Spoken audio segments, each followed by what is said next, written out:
kids. 2 of them were his cousins. And yeah, they were hostages. We made them go. And you know what? The youth ministry, it was about, I don't know, maybe a few months into it, and Stephen came to me and he said, you know what? I hate games. I don't think kids today need games at youth group. I think kids today need Jesus at youth group. I think we need to give them worship. I think we need to give them God's word. I think what they really need, they're hurting inside, and they need Jesus. And so that's what I want to give them. I said, Stephen, what do you have to lose, man? Go for it. You got to be you. Be you. And whatever, God puts on your heart, you do it. And he's like, really? I'm like, absolutely. And then they started reaching all kinds of kids. They reached all kinds of kids that weren't Christians. We have more kids that don't go to our church than do go to our church, because there's about 200 kids that come to our youth group, and now a lot of them do come, and some of their families come, and a lot of kids that aren't Christians, and that puts a lot of mess around the place. And I said, I don't care. Our church, we love people, we care about people, and we will deal with the mess of people who don't know Jesus, and that's okay with us. So if there's kids that do things they shouldn't be doing, we're just going to deal with it as it comes up, and we're going to love kids, we're going to care about kids. And so Stephen has built a youth team, and an amazing youth team, and we are going to transition our youth ministry in the next 2 weeks. And the reason that we're telling you this late, we've been dealing with this for about a month and a half, which is fast for us, is because we had camp. And I talked to Stephen and said, do you want to do this before camp or at camp? He was like, no, I don't want camp to be about us leaving. I want camp to be about Jesus, which is a theme of who Stephen is. And so we waited, and the kids heard it last on Tuesday about it after camp, and now you're hearing about it, and next Sunday's going to be Stephen's last Sunday. And I'd like Stephen to come and just, I want to do this week and next week, because there's so many people who, we have all kinds of transitions that happen around here, and people are on vacation, and I would love for Stephen to just talk to you just for a little bit about his transition, and I'm not going to cry because I got to preach. And so Stephen, if you want to come up here, and don't make me cry because I'll have to beat you up. I have one request. Please don't look at me like I'm a dying cow out for slaughter. That's the eyes I've gotten by everybody who knows and has seen me this week. Just from the bottom of my heart, I love you. I really do. And I never was ever searching for another job. My life, I've lived resting securely in what God's called me to do. And for 6.5 years, it's been to serve the youth of this area and to reach them for Jesus and to reach kids like me when I was in high school, middle school, who didn't have anyone. And the best part of this is that I've raised up a team of people who have the same heart as I do. Yeah. And I'm 100, I've never, after our camp, we took 150 kids to camp with another youth ministry in Arlington. And I have never been so confident in the mission of Jesus in young people's lives. Watching my students, this wasn't a youth-led Sunday. This wasn't a youth band. This is our band, led by students because they're the church. Yeah. And I'm leaving 100% confident in my team and this church that the mission's going to move forward, and that I'm excited. And so about a month and a half ago, I was contacted by a church in Montana called Canvas Church. Which is Go figure. And it's just a great church in my home state, and it's an opportunity for my wife and I to be campus pastors at their Columbia Falls campus. And they launched that campus last September, and it's about 300 or 400 people right now. And they've just had a transition happen where their campus pastor went home to be closer to family. And so we are excited to be stepping into a church that is on fire, that is on mission, and we're leaving a church that we love. And I told Matt and I've told David that if you don't invite me to come back to speak, I'm going to be highly offended. So if I don't see you guys in the next year or so, I'm going to be really upset at Matt. And I would love to come back. And just thank you for the love. My first Sunday here was at Stanwood High School, and I grew up in a small church, and I had never been part of a church that served and loved people so much. And you have served and loved my family. And I am so excited about this next season for Life Church 360, for Canvas Church, and just all that God's doing. And so thank you from the bottom of my heart. Yeah. And thank you for being an amazing leader. We have an amazing lead pastor here, and I'm just so excited about the mission of Jesus moving forward. And I can't wait to see this place grow. I can't wait to come preach to 4 services next year because we're all hands on deck. Yeah. So we're going to jump into James chapter 4 because I got nothing else to say. So let's get after it. Thank you very much.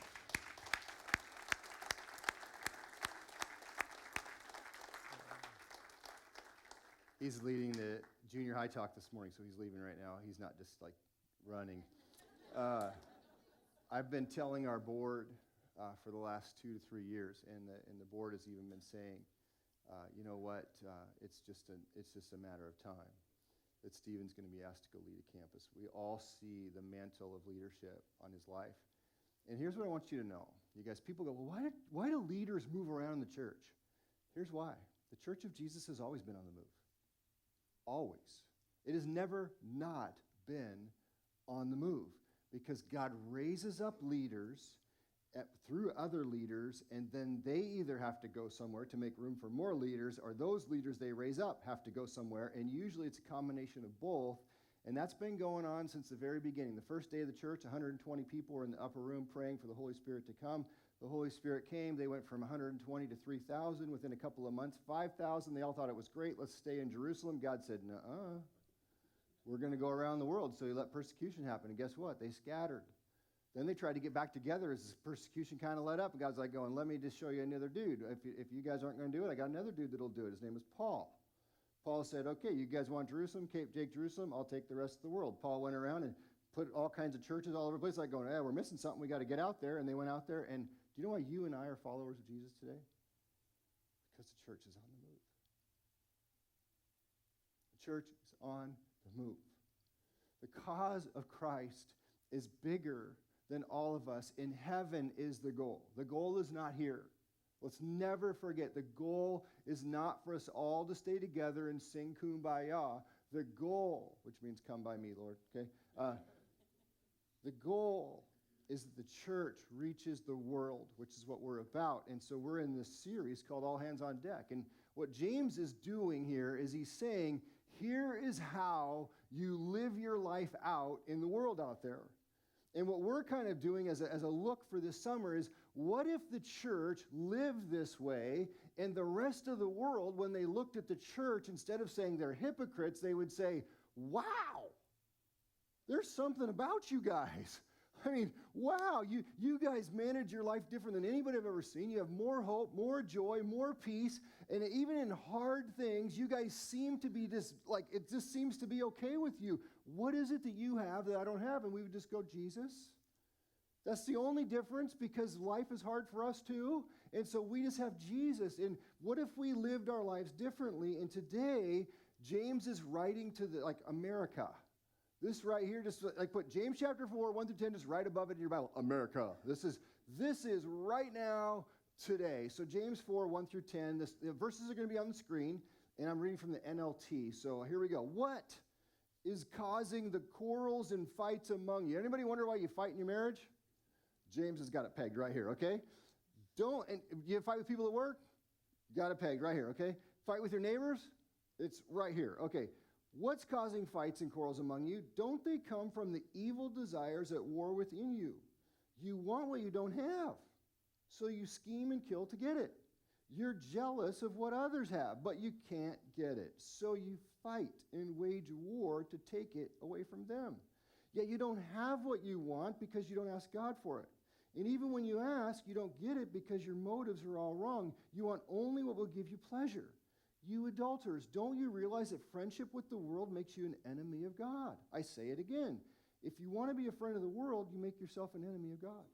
Do you think the scriptures have no meaning? They say that God is passionate, that the spirit he has placed within us should be faithful to him. And he gives graciously, I love that. As the scriptures say, God opposes the proud but gives grace to the humble. So humble yourselves before God, resist the devil, and he will flee from you. Come close to God, and God will come close to you. Wash your hands, you sinners. Purify your hearts from your loyalty, for your loyalty is divided between God and the world. Let there be tears for what you've done. Let there be sorrow and deep grief. Let there be sadness instead of laughter and gloom instead of joy. Humble yourselves before the Lord, and he will lift you up in honor. So I want to begin the message this morning with this idea, a question, and it's a personal question. So I'm just going to make a rule right now. Nobody's going to do this during the service, okay? Just put your hands right here, okay? Tie them to your sides. Nobody's doing this, okay? This is a personal question, And I don't want you to think about this in the sense of, well, that, this guy at work or this neighbor. This is a personal question, and I'm making this a personal question for myself. I'm not preaching like this. I'm saying, hey, let's make this a personal question, and here's the very first thing we're going to ask. Do I, personal question, struggle with envy? Now, if you just say that to me right away, I would say in kind of a nonchalant, like no big deal way, well, sure. Right? I mean, and I go, and it's not that big a deal. I mean, like, yes, but like, it's not like the sinful envy. It's just kind of, because I really don't really struggle with envy. I just kind of like, yes, I like stuff, but I would just kind of like play it way down. But how about, have you ever like said things like this? Like, I like your thing better than my thing. Isn't it kind of funny how you're happy with your stuff until you see somebody else's stuff? Like every time, right? Have you ever thought or said, I can't believe how self-indulgent that person is? Like, have you ever looked at somebody who's just like extremely wealthy and they're like, they want to put, new leather seats in their airplane? And you're like going, really? I mean, like, yours aren't even ripped. I mean, really? I mean, that's what you need? And you kind of go, I can't believe how self-indulgent they are. I can't believe how much they spend on. You ever like done that? Like, you look at somebody and go, they spend $500 a month on coffee. Oh, now I'm getting personal. I'm sorry. But I mean, like, you ever done that? I can't believe that. Sorry. Have you ever done? I wish I made as much as. I wish I made as much money And what's funny about money is they've actually done surveys on this, and they ask people, what would you need to feel rich? And across the board, doesn't matter how much people make, it's double of what they already make. So people who make $2,000 say I'd feel rich if I made $4,000. What's funny is people who made $20,000 a month say I'd be rich if I made $40,000. It's just kind of crazy. Have you ever thought to yourself, you know what, my boss shouldn't make more money than me? I mean, well, it's not that much more money. I mean, like, this is really unfair about how, I just don't think it's fair. That person thinks they're so smart. Like, everything, they're a self-made man. They're so smart. How about, and we've all said, I wish I had, and just fill in the blank, right? I mean, car, house, view, boat, motorcycle, snowmobile. Man, motorcycle sounds good right now, doesn't it? Sorry, anyways, just distracted. I wish I had that person's physique. Those people have it so easy. See, all of these statements that we make all the time, they have one thing in common, and it's envy. We envy what others have. I want what you have, and it's not fair that I can't get it. And James says this is why we're fighting. This is why we fight so much with other people, because we want what they want, and we're angry, and we're bitter, and we're sad, and all we can think about is that next thing that we want. Now, here's the difference think about biblical times. Okay, biblical times, when James wrote this, there wasn't any manufacturing. So if these two chairs were at my house, it's likely I made them. I didn't make these, by the way. We bought them, right? Because they're manufactured. So if you want these, you can get them. You don't have to steal mine. You don't have to kill me to get them. You can just go get them, right? You don't have to kill me to get my F-150. Just go buy one. We envy, and so we don't have to kill anybody to get it. But we kill relationships over it all the time. Because what do we do to get what we want if we can't have it? We finance it. Because we can. And you guys, if you didn't know this, the bank will give you more than you can afford. Always. Just because the bank says you can afford it doesn't mean you can afford it. They would love nothing more for you to have to work overtime every month to pay them. They would absolutely love it. Proverbs 22:7 says, just as the rich rule the poor, so the borrower is servant to the lender. And banks read the Bible. They know it. That's why they're rich. And that's why we're poor. That's why we're every month struggling. Anybody like at the end of the month, there's no more money? There's more month than money? Now that's a sad day.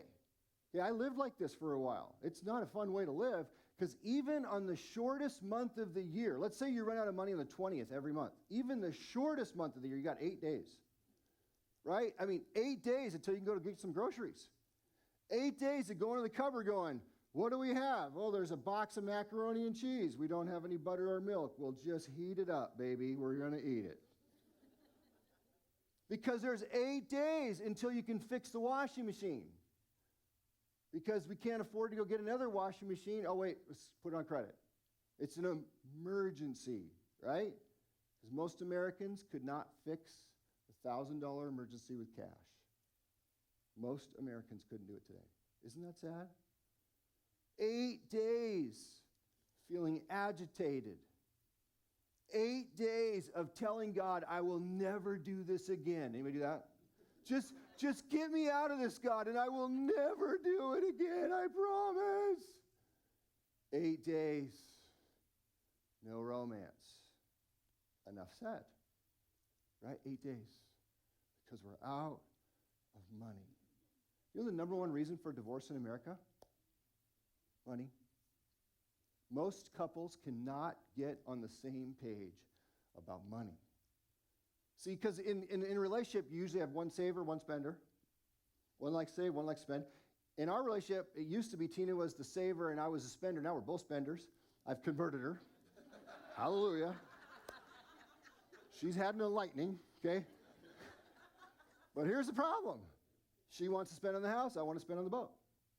Right? I mean, isn't that funny? Like, she wants different things than me. I'm really working on her here. I'm trying to get her to see that a dirt bike is a priority. It's just not. So we could argue and fight over stuff. So here's another question. What do you want most? What do you want the most? This is something that Americans don't get. So I'm not trying to insult anybody except America, okay? Mature people, they know they can't have everything. Mature people get this.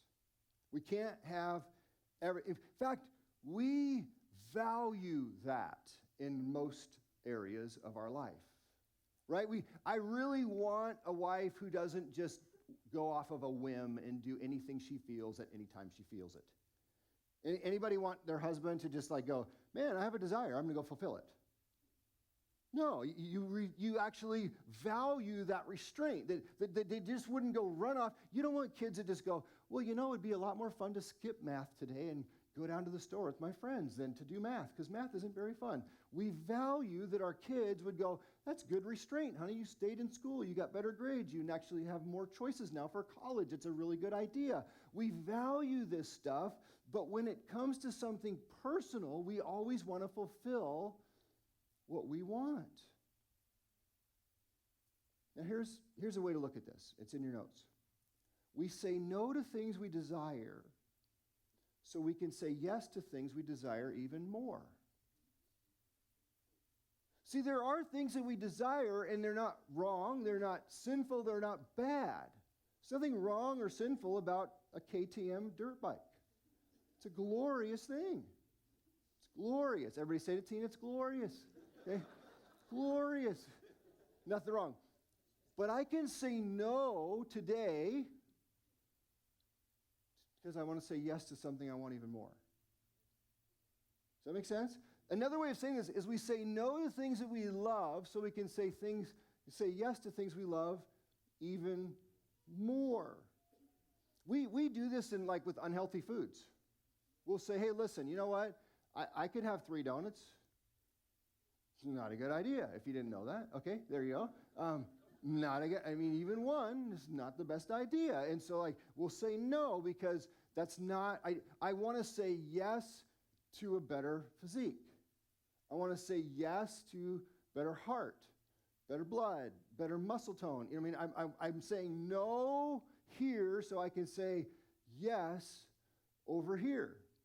We'll say no to things like, drugs or alcohol because we okay, that might be something you enjoy, but I want to say yes to a clear mind. I want to say yes to a good driving record. I want to say yes to knowing and being present with the people that I'm with. And so I say no to something I might like to say something yes to something I like even more. We say no all the time to affairs. We don't go pursue other people because what I really want is a happy marriage. You get real personal here. You could say no to pornography because I want my wife to feel really special and valued. It's a different perspective when you look at it that way, right? It's just a different perspective. It's actually addictive behavior, and I can say no because of something I want even more. I'm going to say no to a fantasy world, which includes movies and novels and pornography. It's all the same stuff, so that I can live in a romantic affair. I love this more than this. And we fight and we kill because we're not really clear on what we want. So I'm going to ask it again. What do you really want? Capitalize all really. What do I really want? Do you want a home of peace? That's a great question to ask. When I come into my home, does it feel peaceful? This is a sanctuary for our family. Do I want that? Do I want a love affair marriage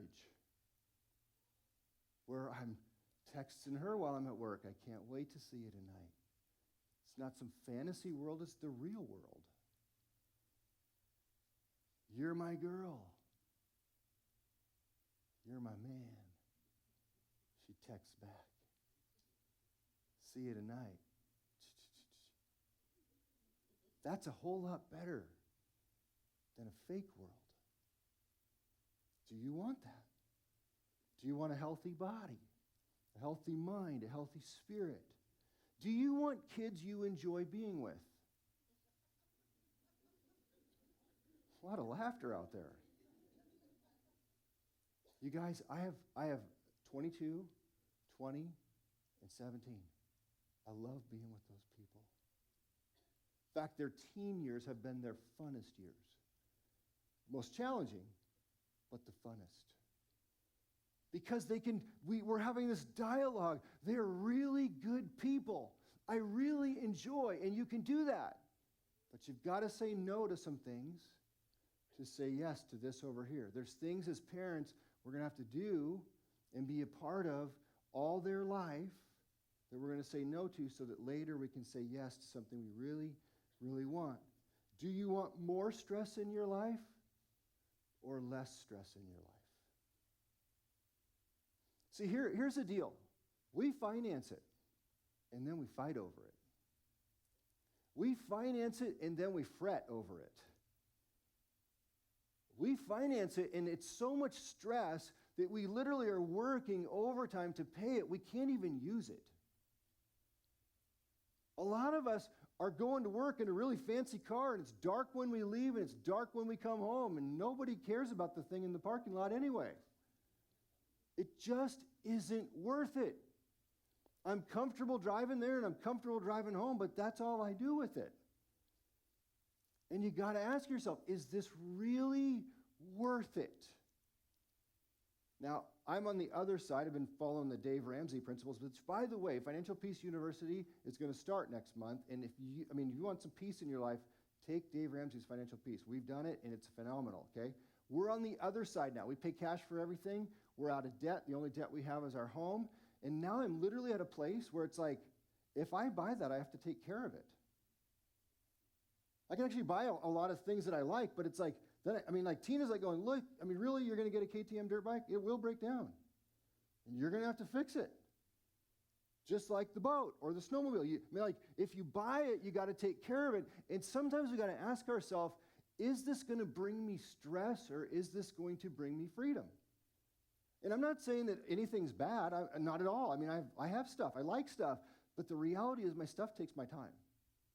And I got to ask myself, how much time do I want to spend on my stuff? Do I want more stress or less stress? Do you want financial peace in your life? I think what we really have to think about is, what do I really, really want? They say that wise people will begin with the end in mind. And so I have an idea. I have a dream. And it has to do with these chairs. These actually are on our deck. And someday they're going to get painted when we have time. Seriously. But here's my dream. That this chair will always be filled by Tina. And that someday, I'm going to be, like, my hair will be all gone. You guys notice the big thing back here? It's just kind of spreading its way out. It will be all gone. And everything will be kind of, gravity will take over. And I'll be wrinkly. And she'll be wrinkly. And we'll hold hands and we'll watch the sunset like we do when we're able to. Isn't that funny how you just want to have more time to watch the sunset?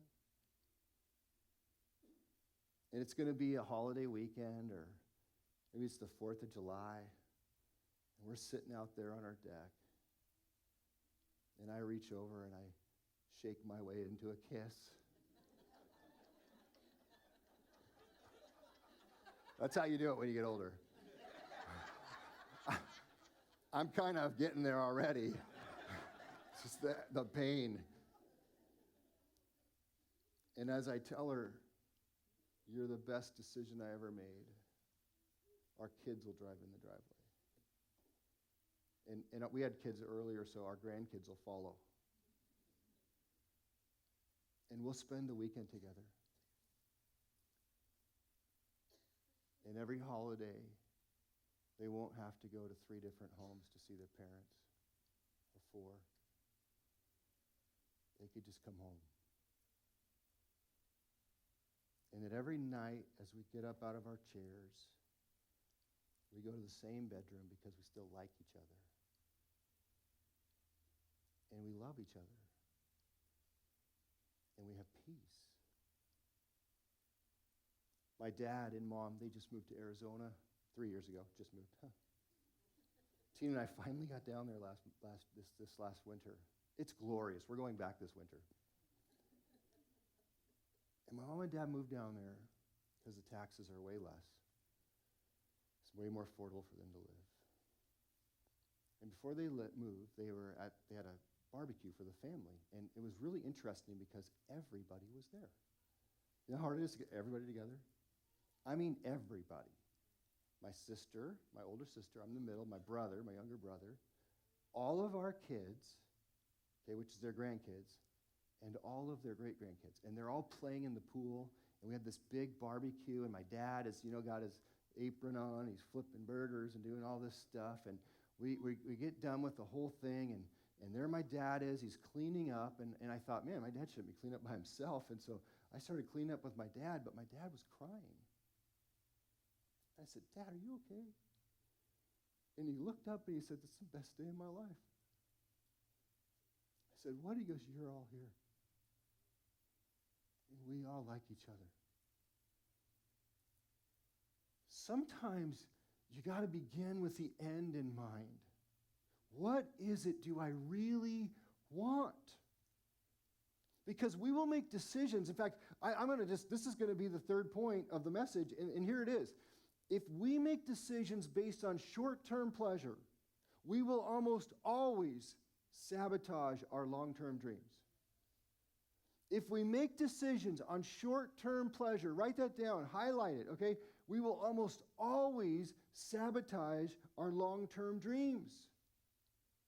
If you spend your life feeling like you're ripped off, you're angry, you're agitated, you're unhappy because you don't have the newest car,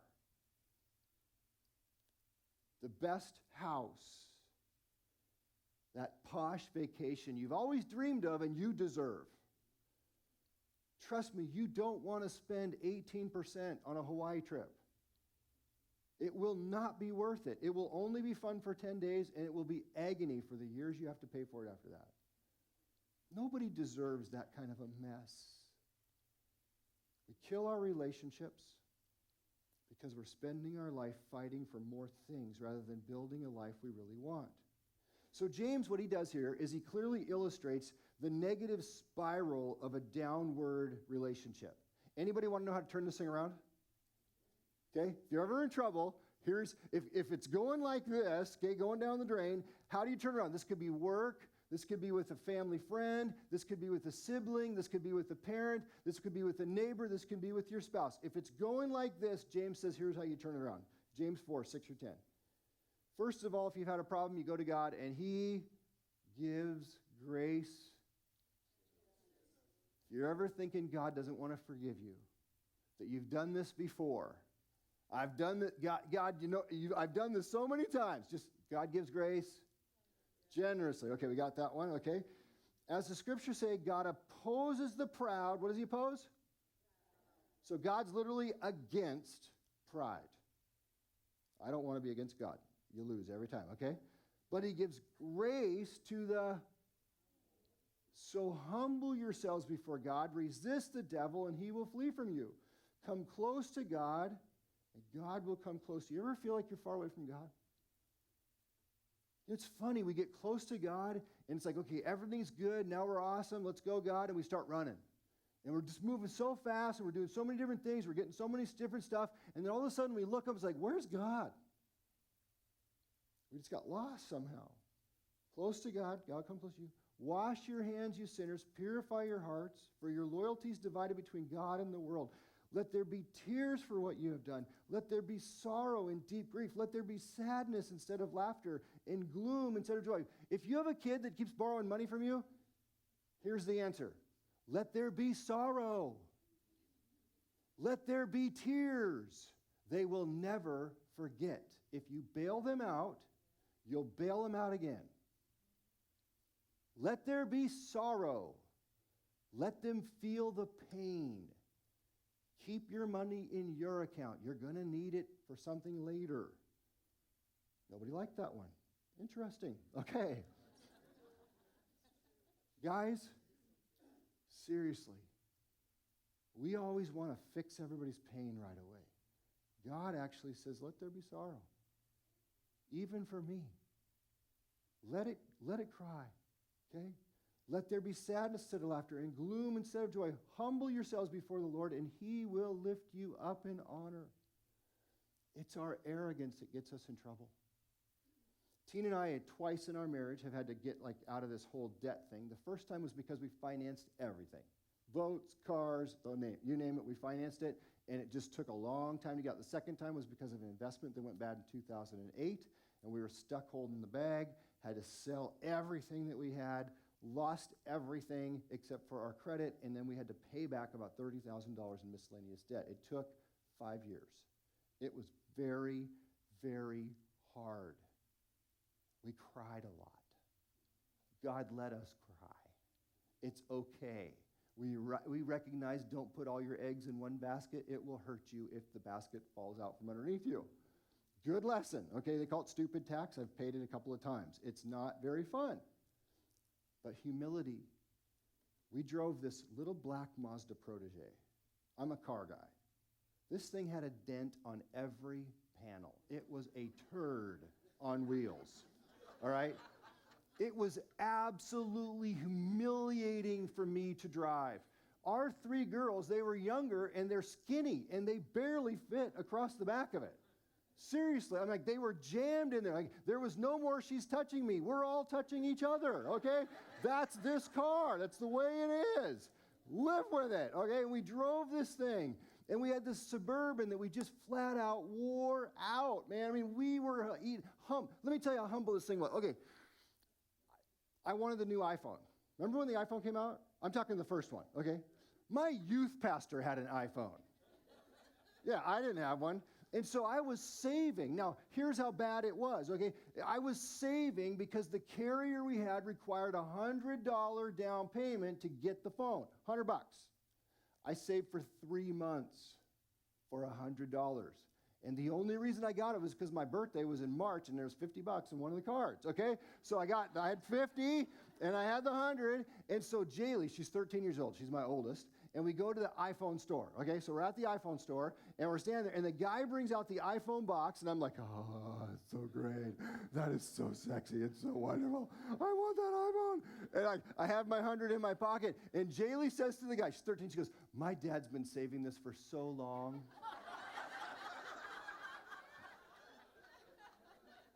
This kid's 19 years old working at Apple, like going, loser!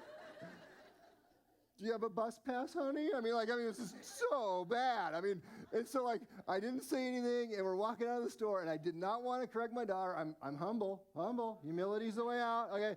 And so I'm walking out of the store, and I laughed, and Jaylee goes, what's so funny? I said, Jaylee, adults don't save 3 months for $100. Okay, they don't save for $100. And Jaylee goes, but you did. I crawled out of that place with my iPhone, okay? It was bad. You just go there in life. But here's the deal. If you're in trouble, write this down. If you're in trouble, the way out is humility. Every time. Just think about it. I can't tell you how many times when Tina and I are in a fight, and I pray, I pray every night before I go to sleep, okay? We pray together before we go to sleep unless we're really mad at each other, and then I won't pray with her, okay? She will, but I won't. And so, and I'll try to pray for myself, and God will go, shut up and go say you're sorry. I don't want to hear what you have to say here, boy. Because really, humility is always God. Think about how many fights you would circumvent and put to a stop if you just said you're sorry. Just say you're sorry. Humility is always the way out. And when I said to God, God, I'm sorry for mismanaging what you gave me. Can I get personal? I already am. Okay, so here we are. God has given us everything. Well, I work hard for my money. God gave you the ability to work. Well, I'm the one that worked really hard. God lets you breathe his air. It's all his. This whole world is his. Everything in it is his. That's what Scripture says. It is his. I am his. He gives me what I have, and I manage it. And my answer is, just give me more, and I'll be happy, and I'll be fine. God, if you give me more, I'll manage it better. And that's not how he works. He says, if you're faithful with what I give you to start, I'll give you more. So when I mismanage it, humility's the way out. Humility. And there will be tears. There will be mourning. Why? Because it's good for us to feel pain. America doesn't like it. We try to mask it. We try to medicate it. We try to forget it. And we want to stop it. But if you want out of a jam, humility is the way out. Anybody want to know how to stay out of a jam? I'd rather not be in the gym. Anybody want to know that one? It's wisdom. Wisdom. If you keep doing the same things, you'll keep getting the same result. I hope somebody's listening. Right now, the economy has been going good for about the last 4 years, which means the value of your house has gone up. The average American refinances their house every 3 years. Do you know why? So they can pay for that flat screen TV they bought on their Best Buy card at 90 days, same as cash, but didn't pay it off in 90 days and didn't realize the interest rate was 27% after they didn't do that. And they financed all their clothes, and they bought a new car because it was an emergency, and they have $60,000, $70,000, $80,000 of debt, and they're paying $1,500 to $2,000 a month on all the miscellaneous payments, and they go, oh, we have a big piggy bank. It just went up. Let's take money out of the piggy bank. And now they pay for all that junk for 30 years. That TV isn't going to last more than 5 or 6, but they're going to pay for it for 30. Well, I'm really not paying for it because the house is going to go up. It might go down. And I'm not a doom and gloomer, but here's the deal. Our economy is false. We just print money. There's no backing for it. I would be very careful. Be very careful. What you spend, it will come back. So if really, take financial peace. It will give you some wisdom. Now here's a question you can ask in any situation. Here's a good question. Is this the wise thing for me to do right now? Because you might very well, like I don't have the money for a KTM dirt bike, but I probably will here in the next couple of months. And so, but is this the wise thing for me to do right now? That's a really good question. In light of where we're at, 50 years old, no retirement. That's where I'm at. Is this a wise thing for me to do right now? What do I need to do that would be wise? Because we ask the question, is this fun for me to do right now? Is this going to make me feel good right now? Is this going to make my life better right now? And the reality is that all those questions are yes with a KTM dirt bike. There's just one that's not. Do I have time to ride it? The reality is I'd probably ride it 4 or 5 times a year. It costs $9,000. Is this wise? Now, is it wise for you? It might be very fine for you. Like, no big deal. Like, I'm not saying there's nothing wrong with KTM dirt bikes. Get one. If you can get one, get one. Have fun. I mean, really. There's nothing wrong with it. Is it wise? Is it wise for me to take this promotion right now? My dad had 2 teenage sons playing sports. They asked him to get into management. He looked at the schedule. At the time, his job, he worked from 3 o'clock in the morning until 2 o'clock in the afternoon. He'd leave at 3, he'd get home at 2. I got out of school at 2:10. My dad decided that his value would be that he'd watch every one of his boys play the sports that they're going to play while they're in school. I'm not saying that was the wisest thing for him to do. That was what he chose to do. Cost him a lot, but it was his choice. And what was wise for him is not always wise for me or wise for you. The personal question would be, where I'm at in my life right now, what's the wise thing for me to do? If you want to get out of trouble, humility. If you want to get out of trouble, humility. If you want to stay out of trouble, wisdom. And here's the deal. There's nothing more important than this right now. It will always be the most important. Jesus and my wife, then my kids. That's my order. Jesus, then my wife, then my kids. And I want to pray for you. I want to pray that God helps you. I want to pray that if you're stuck right now and you're feeling pressure and you're feeling all the stress, that God would help you to say, Jesus, I'm sorry. Will you help me? Because he will. He really will. And if things are going good, that God would help you just with wisdom decide what's your next step. What are you going to do next? So the ushers are going to come up. We're going to receive tithes and offerings. And as we do, if you're new, thanks for coming. Heavy message today, but I hope it means something to you. As they go past these baskets by, especially if you're new, just don't feel like you have to give. You don't have to give. We're so glad that you came. Love it if you take that Connect card and you can turn that in the basket, or if you're new as well, out at the info counter, they have a packet of information that they'd love to give you. And you can give them that Connect card, and we will send you an email and a little card welcoming you to the church. And we'd love for you to be able to know how you get connected around here. But we do the tithes and offerings in our service because this is how we honor God with our money. And this is how we fund the mission of our church to our community and our world. And I just want to pray for you. People are wondering what the next step is for the youth ministry. David Setta will be our new youth pastor. Very, very cool. Yes. And he's going to marry this pretty girl right here. Her name is Kyleigh Tanelian. Did I say it right? And she's going to be a Setta in the winter here, unless he's taking your name. No, okay. Parents, yes. That's what I thought, too. But Kyleigh is going to take over the assistant youth pastor position and oversee all the middle school stuff, help David with all the administration stuff, and our youth team continues to go the way it's been because Stephen has trained up such a great group of leaders, and these guys are amazing, so I'm excited about what's going to happen there. Father, we love you. I pray, Father, that if anyone is in trouble, God, that they would find their way out through humility. I pray, Father, that you would help us to learn how to let it hurt and to really walk through the pain so that when we're on the other side, we won't do it again.